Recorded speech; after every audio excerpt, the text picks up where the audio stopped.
General Motors is closing 21 plants and laying off thousands of workers. In Washington, the chairman of the Federal Reserve delivers a gloomy report about the recession.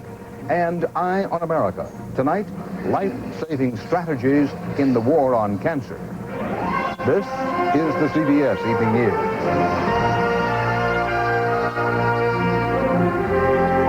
Good evening.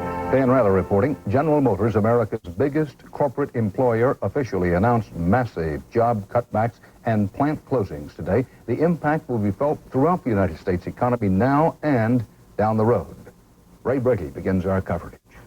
It was a bombshell dropped by the nation's biggest industrial company, General Motors, announcing a deep slash in its operations, a restructuring that over the next 4 years will close 21 plants with 74,000 jobs lost, most through attrition. As a result of these changes, General Motors will run its business in an increasingly lean and responsive manner. GM can't come out of its skid. Like many American companies, it's been hit hard by recession and foreign competition. Its North American operations are losing $15 million a day, maybe as much as $6 billion this year. Plant closings weren't detailed, leaving GM workers hanging. All we knew is hope for the best. We hadn't heard anything positive one way or the other. Did you hear what GM joins a long list of blue-chip companies cutting back in recent weeks, including Xerox, 2,500 jobs, TRW, 2,500, and IBM, 20,000 jobs lost. Many of those in what were considered the growth industries of the future. Some labor experts say this wave of cuts is far from over. I think there'll be more cutting, perhaps in autos, perhaps in machinery industries, in consumer durable goods. Worse, many of these cuts are permanent staff reductions. Jobs that will never be coming back. I've been offered early retirement 3 times anyway, so I'll probably go this next year anyway. GM has never been able to win back customers lost by its shoddy quality cars of the 1980s. And the company, critics say, has turned into a flabby giant. Where Toyota turns out a car in 18 hours, according to analysts, GM takes 40 hours. GM is at the point where it's finally recognized its own mortality. The Japanese are a long-term, enormous threat, and the company is not going to take it sitting down. All this could mean major union problems for General Motors. The United Auto Workers saying that the cutbacks mean that the company is, quote, capitulating to Wall Street's short-sighted and greedy marching orders. Ray Brady, CBS News, New York. This is Scott Pelley in Dallas. Every major layoff triggers a chain reaction of unemployment. Thousands of people like Mike Miller are losing their jobs in small shops because of cutbacks at major corporations. I may have to go this Friday or maybe the middle of January, or if they don't get some work in, it's probably be pretty soon. He is an example of the hidden layoffs now sweeping the country. Miller's problem started with cuts in the F-16 program. This year, the jet's manufacturer, General Dynamics, laid off 10,000 workers, and the pink slips spread across the country. The Glover machine shop makes F-16 parts. The company laid off 70 employees, half its workforce. We had some fellows that had been with us 25 years, and they were 50, 55 years old, and the likelihood of them finding another job is very slim. And the layoff cycle continues. Because Miller's machine won't need so much lubricating oil, Tiny Maxim Oil and Chemical has cut its payroll from 6 employees to 4. If those people aren't working, we're not working. Economists estimate that for every job lost at a major corporation, another job is cut elsewhere as a direct result. So to find the true effect on the economy, any major corporation's layoff figure should be doubled. Well, it's a more significant impact in that it's affecting smaller companies. It's affecting smaller towns. In fact, some of those companies just will not survive. Now, small companies that few people have ever heard of are struggling to survive. For workers like Mike Miller, the recession gives new meaning to the term trickle-down economics. Scott Pelley, CBS News, Dallas. President Bush was busy campaigning for re-election in Texas today. His campaign managers had him photographed signing a transportation bill he opposed when Mr. Bush was saying that there was no recession, and the president is busy floating an idea of a $300 tax rebate for Americans. More about it all from correspondent Susan Spencer, live at the White House. Susan? Dan, despite the drumbeat of bad economic news, the transportation bill that the president formally signed today is really the only major jobs bill that Washington has managed to produce this year. From the way the president chose to highlight it, donning a hard hat and tromping around a muddy Dallas construction site, you'd hardly have known that 2 months ago the White House opposed this bill. But that was before the recession deepened and became such a political downer. Today we're taking action. $11 billion pumped into the economy, supporting 600,000 jobs. But really it is summed up by 3 words: jobs, jobs, jobs. But nobody thinks this bill alone will end the recession. While Mr. Bush chatted up workers and briefly turned his attention to other problems, a somber Federal Reserve chairman back in Washington was making that clear. There is a deep-seated concern out there, which I must say to you, I have not seen in my lifetime. Greenspan hinted the Fed may drop interest rates again soon. But what about another notion the administration is floating? Namely, a rebate of up to $300 for every taxpayer next year. If not made up elsewhere, that would add $30 billion to the deficit.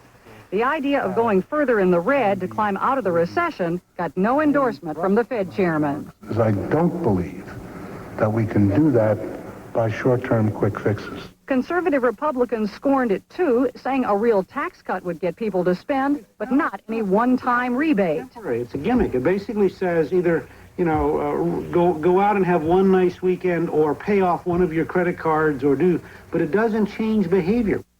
And for many today, the rebate idea brought back memories of Jimmy Carter and his much-ridiculed $50 rebate plan. Comparisons with Jimmy Carter, whom the Republicans always portray as weak and ineffective, would seem to be the last thing George Bush needs right now. Dan? Susan Spencer, thanks. And straight ahead on tonight's CBS Evening News, scenes from a losing battle, the war on drugs. And what's to become of the old Soviet missiles in the new Commonwealth?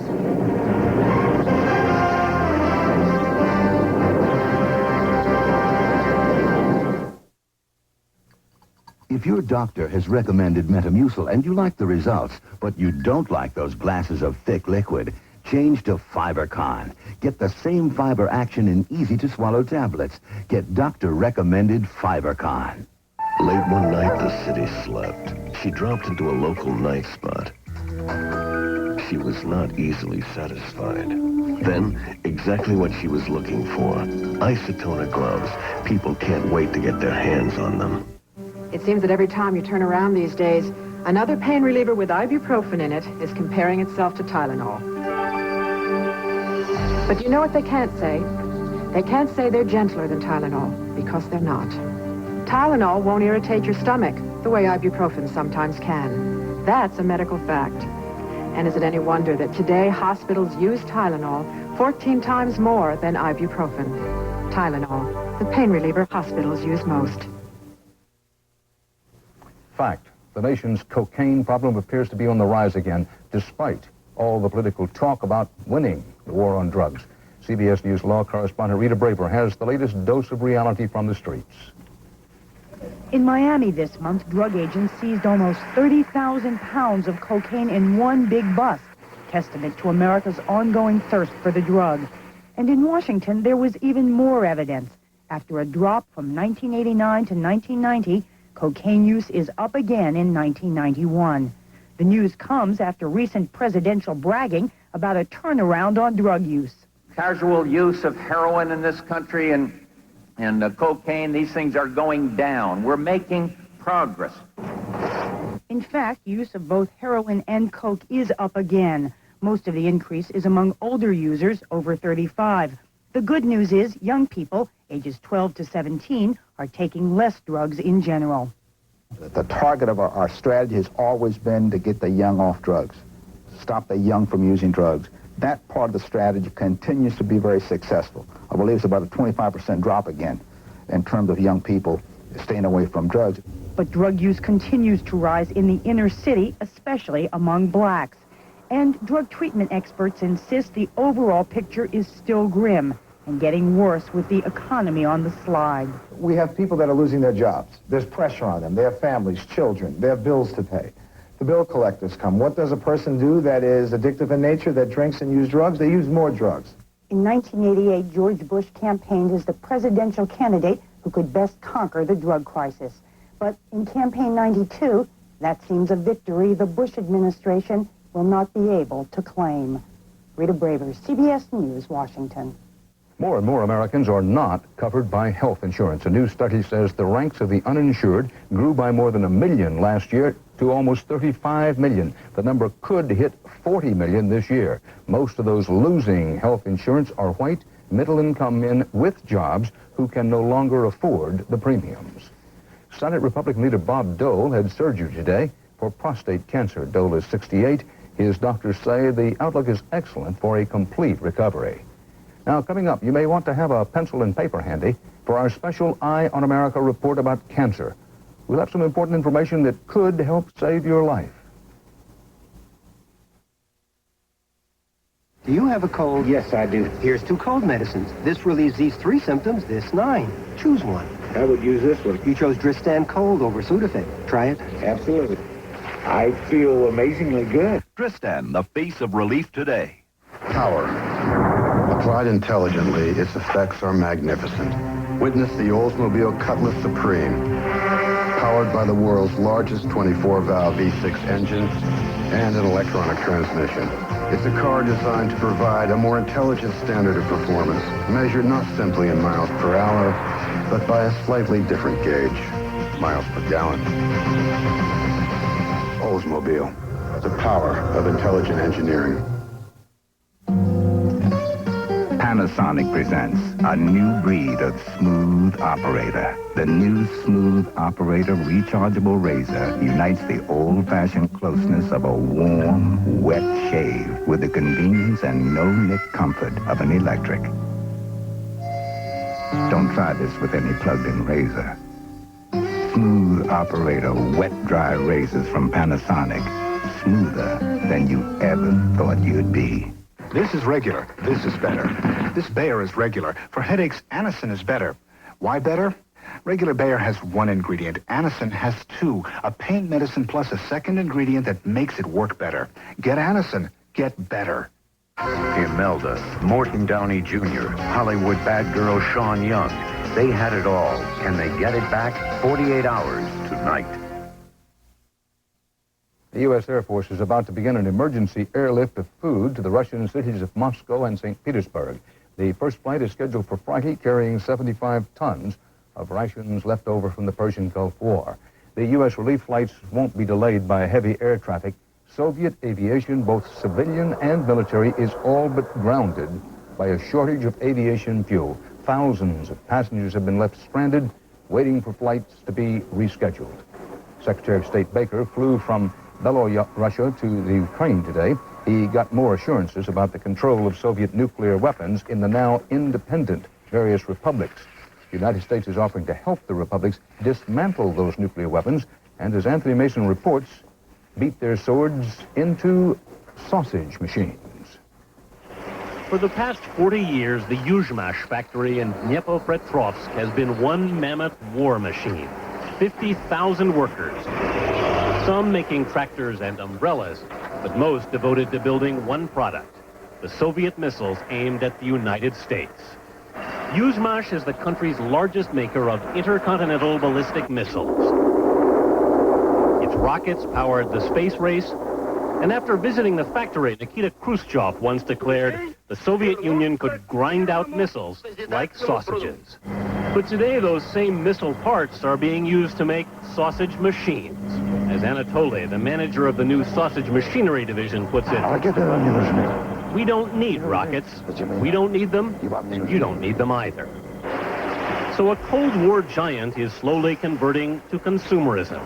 Rocket technology is being used to make microwave ovens. Only 3,000 this year, but maybe 50,000 next. It's nice to be making something different, Anna says, something that people can use. Factory director Kuchma Danilovich also has his workers developing a prototype for a new trolleybus. We're very proud of the factory's technological potential, he says. We just have to use it wisely. For his wisdom in making missiles and keeping them secret, the factory's former director was twice named Hero of Socialist Labor. Alexander Makarov, alive and well, is now interested in capitalist profit. We'll sell you rockets with pleasure, he says. Just order. We'll sell. For sale, Soviet technology. Price, a bargain. It's time to stop talking, the director insisted, and get down to business. Anthony Mason, CBS News, Moscow. South Korean President Roh Tae-woo said today there are no nuclear weapons in South Korea, and he challenged North Korea to scrap its nuclear program. The announcement indicated that the United States has withdrawn all of its nuclear arms from the South. Now, from around the world, more CBS News. Israeli and Arab negotiators broke off peace talks in Washington after 6 unproductive days. All sides agreed to meet again next month. No agreement on where.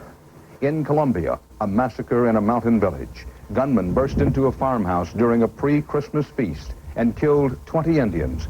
Police linked the killings to a land dispute. Off the coast of Scotland, a giant wave swept over a Russian fishing vessel, killing 4 people, including the Russian captain. Survivors were plucked from the water by helicopters. And along the southern coast of France, the Mediterranean is filling up with poisonous tropical algae. The source is not known. Scientists say the algae could cause an ecological catastrophe.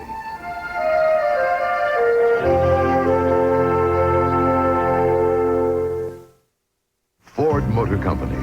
Profiles in quality. Teamwork. We work good as a team here on a job like this where all 4 of us can work together. That's what I said in '82. And today, teamwork is more important than ever. Our paint job is only as good as a primer coat. My primer coat's only as good as the body prep. My body prep starts with a quality body family. Together, our goal is to build the highest quality cars and trucks in the world. At Ford, quality is job 1. Can a razor cut your beard off below the skin without the blades even touching your face? It can if it's a Norelco. Norelco's patented lift and cut system lifts the hair, so when it's cut, it can actually drop below skin level without the blades even touching your face. Are you getting a shave this incredibly close and exceptionally comfortable? You are when you shave with Norelco. Norelco, we make close comfortable. Here's a great big idea. From Presto, professional salad shooter slicer shredder. Big capacity and power. Special blades to point and slice thick, slice thin, shred, even ripple cut. Right where you want. From Presto. Bye. For a limited time, Pietro's will bring you a large 2-topping pizza, 2 salads, and a liter of pop for $11.99. Hey, do we deliver or what?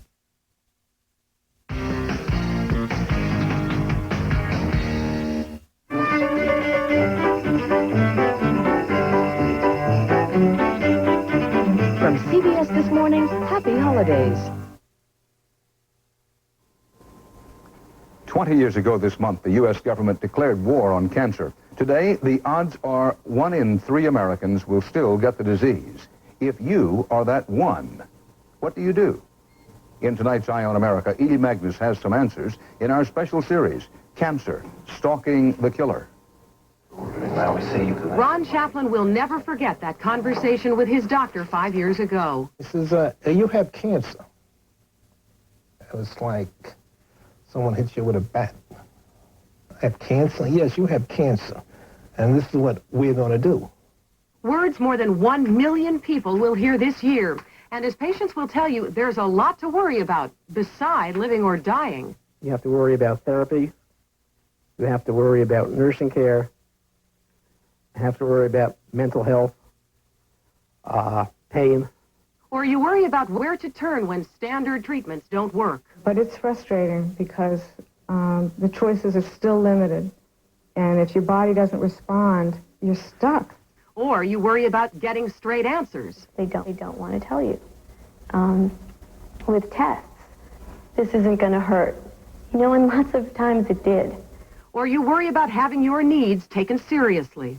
You have to say what you think is best for you. You have to be, I guess the word is assertive with them. The great responsibility has to fall back onto the patient. One, to know what their rights are, and to know what their expectations are. Experts say cancer patients must find a doctor they're comfortable with, and often a second doctor. Whenever there are questions that are left unanswered, and they themselves are not satisfied, a second opinion is essential. Perhaps they want to get a third opinion. When your life is at stake, it's quite worthwhile. Cancer Information Service, how may I help you? Patients can begin by placing a free call to the National Cancer Hotline. What is the cancer, ma'am? Which provides the latest information on treatments and which physicians in your area offer them. There are 57 federally designated cancer centers across the country which specialize in those treatments. For most kinds of cancers, I think exhausting conventional therapies is the right first step. However, that first step may need to be more aggressive if you're diagnosed with advanced stages of cancer. As soon as a patient finds out that they have a disease that gives them a high chance of dying, they should be looking for alternatives. Alternatives means experimental therapies such as drugs or bone marrow transplants, promising for certain cancers but unproven. One way to get them is by taking part in clinical trials where these treatments are studied. The National Cancer Institute is desperately seeking volunteers. But finding an experimental treatment is only part of the battle. Another worry, getting insurance to cover the costs. Our function as a fiduciary, as a payer, is to pay for things that we are reasonably certain are safe and work. And since experimental treatments, by definition, are not proven to work, reimbursement is often denied. A recent government survey found many oncologists are not giving their patients the treatment of choice because insurance companies won't pay for them. I think this is a real injustice to the patients with cancer. Clearly restricts some of their options. I'm scared. I want to be around long enough to benefit from a cure. Ellen Hudson has opted to try experimental therapy anyway and foot the bill herself. Her breast cancer is spreading rapidly. She has twice been a victim of this disease. Her son Ian had a brain tumor. Now 8, his prognosis after surgery, chemotherapy, and radiation is said to be excellent. Her own body is not responding. I wish I was doing better. I wish there was a cure. I just try to enjoy the kids and live each day, but I worry about whether or not I'm going to be here for them. Now, if you want more information about cancer, here are a couple of phone numbers. The first is the National Cancer Institute's Information Service, 1-800-4-CANCER. That's the hotline we spoke of in our story. A second number is for the American Cancer Society. That number is 800-ACS-2345. Both of those calls are free calls. And here is a good resource book that you may not have known about. It is put out by Consumer Reports, and it is entitled Charting the Journey, an almanac of practical resources for cancer survivors. And it's loaded with good information and available in bookstores. Tomorrow, cancer in children. After 20 years, there's some good news. Dan? Charting the Journey. Thanks, Edie Magnus.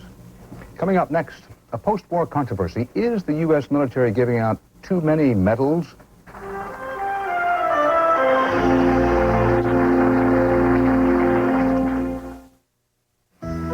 If you don't get to sleep, I won't get to sleep. Nitol safely helps you fall asleep fast so you can get your Z's. Nitol or maximum strength Nitol. Nitol will help you get your Z's. If you're looking to maintain regularity, look here. There's a drug-free way to do it. And Kellogg's All-Bran can be an important part. Because a high-fiber diet, including Kellogg's All-Bran, can give you the fiber you need for drug-free regularity. See the recipe on the box for another way to enjoy Kellogg's All-Bran. All-Bran muffins. All that fiber, all that great taste. This Christmas, you can send a beautiful gift without ever having to leave home. The FTD Season's Greetings Bouquet. It's highly recommended by the one big guy who should know. It's as easy as STD. Norelco says don't shave your legs, baby them. With Norelco's incredibly close, comfortable shave that leaves you baby smooth, baby soft. Norelco Lady Shave Razors, dry or wet, we make close comfortable. A kiss? No, I'm sorry. I don't think so. Oh, no, please, no, baby, no. Oh, not a good idea. Not now. No, that time. Fight morning breath with Scope. Scope has 2 powerful ingredients that kill 90% of the bacteria that cause morning breath. Your kiss is ready. Pucker up. Right on the kisser. Come on. Kiss morning breath goodbye with Scope. Give me that kiss. When you're all stuffed up and use an ordinary nasal spray, it drips into your tissue where it can't help you breathe. But not Sinex Ultrafine Mist. Its medicine stays where you need it, so you can breathe the way you want to. We don't drip down, we clear up. Napoleon said, men will die for brightly colored ribbons. In the wake of Grenada, Panama, and the Persian Gulf War, thousands of medals were being given out by the U.S. military, and that sparked some controversy. Jim Stewart reports. At the height of Operation Desert Storm, 570,000 U.S. servicemen and women were in the Persian Gulf. So why is the Pentagon handing out between 4 and 5 million medals for this war? I don't know how you judge what's too many. The medals and the awards that are handed out are a way of recognizing good performance, important contributions, as well as the things we all think of when we think of medals, namely acts of courage in combat. Not everyone agrees. Over the years, the military's reward system has become skewed, critics argue, and what was once the highly prized has now become the commonplace. David Hackworth was one of the most highly decorated soldiers in the Korean and Vietnam Wars. They should get their medal, but that medal shouldn't be tarnished by a grand giveaway program to everybody that wore the suit in the desert getting a medal, or every commander getting a medal for valor. They should be reserved for the heroes. And there's the rub for some veterans, who see medals for bravery like the Bronze and Silver Stars, losing their glitter in an avalanche of lesser awards to the desk-bound. It leaves many wondering just what are all those ribbons for? Today, you can look at a sergeant from the Supply Corps that's got 41 ribbons. Is this guy General MacArthur? Is this guy Audie Murphy? Or is it a big fat supply sergeant?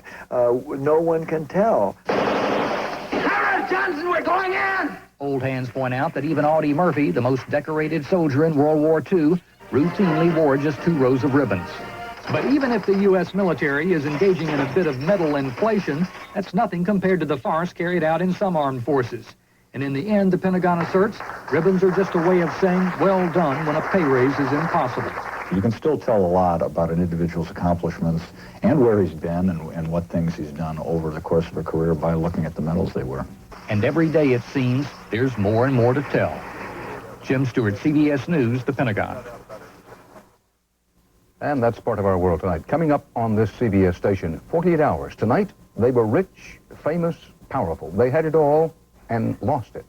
What happens next? We hope you'll watch 48 hours. The harder they fall. Tonight at 10 in the East and West, 9 most places in between. Dan Rather, I'll see you then.